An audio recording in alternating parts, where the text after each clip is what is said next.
1 Samuel 25, Grace and Grievance. Chapter 25 opens with the announcement of the death of Samuel. It seems almost a footnote to the rest of the chapter, but it is not. It is a significant turn in the life of David.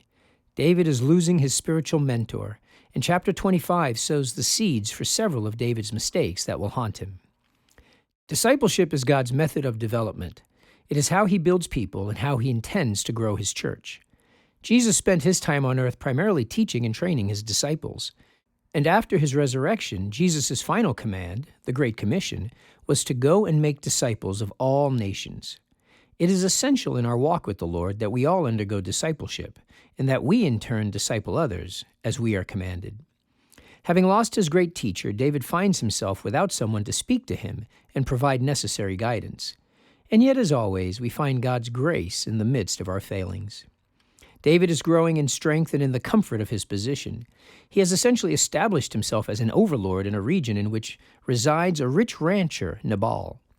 David and his men have provided protection for Nabal's sheep, and it is the time for shearing, when the sheep are prepped for the summer and also for sale.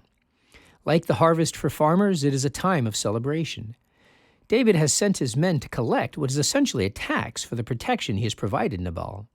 But Nabal refuses to pay the men anything, and they return empty-handed. This infuriates David, who prepares to attack Nabal and his household. Nabal's shepherds, aware of the impending danger, inform Nabal's wife, Abigail, who meets David with gifts in hand and soothes David's anger. She informs Nabal the next morning of how his actions almost cost him his life, and he is so frightened by the thought, he appears to have a heart attack or a stroke and dies 10 days later. David then marries Abigail, along with another woman, Ahinoam. Chapter 25 ends reminding us that David had previously been married to Michal, the daughter of Saul. Chapter 25 is a great reminder when we read the Bible to distinguish what the Bible describes versus what the Bible prescribes. All of these actions of David are presented without commentary. While God has declared David a man after his own heart, we must not presume all of his actions are sanctioned or even approved by God. David himself confesses in verse 33, as Abigail first greets him with her gifts, that, quote, "Blessed be your discretion, and blessed be you who have kept me this day from blood guilt, and from working salvation with my own hand."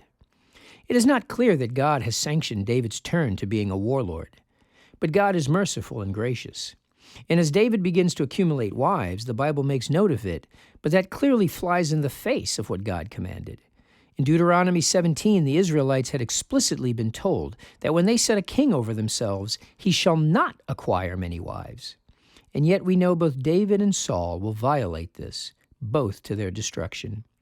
The accumulation of wives will haunt David for all of his life, as it will create divisions and sow contention amongst his children and rivalries for his throne, all of which may have been avoided with clear and strong guidance from a godly man speaking God's word into David's life and providing discipleship to shepherd David as he enters into all the promises of God.